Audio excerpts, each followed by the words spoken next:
All right, this is a tip for my newer detailers out there.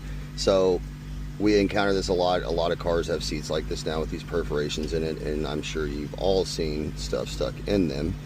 The one thing you really don't want to do in this situation is start going at it with a brush, because you can start really messing up the surface of this. So what I do for this is I have one of two things. So this right here comes in a pack, probably like $8 or $9 on Amazon, and they're like these little plastic picks, and they have little scrapers on them too. These work good for like getting edges of stickers up.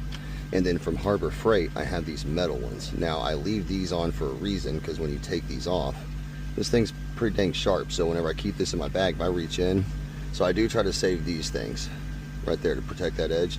But this is my favorite one. This is what I'll take, and just be very careful. I'm just gonna loosen that up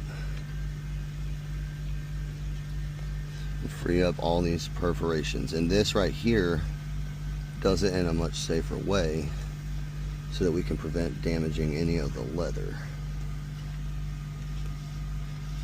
Now I know some of y'all are gonna blast me in the comments that, oh, you're just pushing it down in the seat.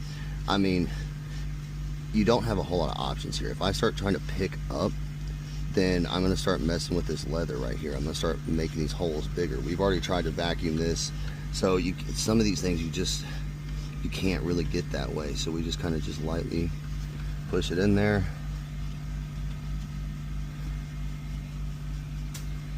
And then just make sure you go over all your seat. I usually have whoever's vacuuming, typically this is their responsibility. They're going to carry one of these in their pockets or put it on their cart. And they're going to do this as they go through and vacuum, so they can see what'll vacuum up first, get that, and then if it doesn't all come up, then they come after it with this, making sure we get all these freed up. Because this is one of those things you can absolutely forget about by the end of the detailer if you try to save it to do at the end. So, yep, that's my new detailer tip. So, Amazon, Harbor Freight, both pretty cheap. I think like $8 or $9, $8 or $9, but those come in packs. Much easier for dealing with these perforated seats.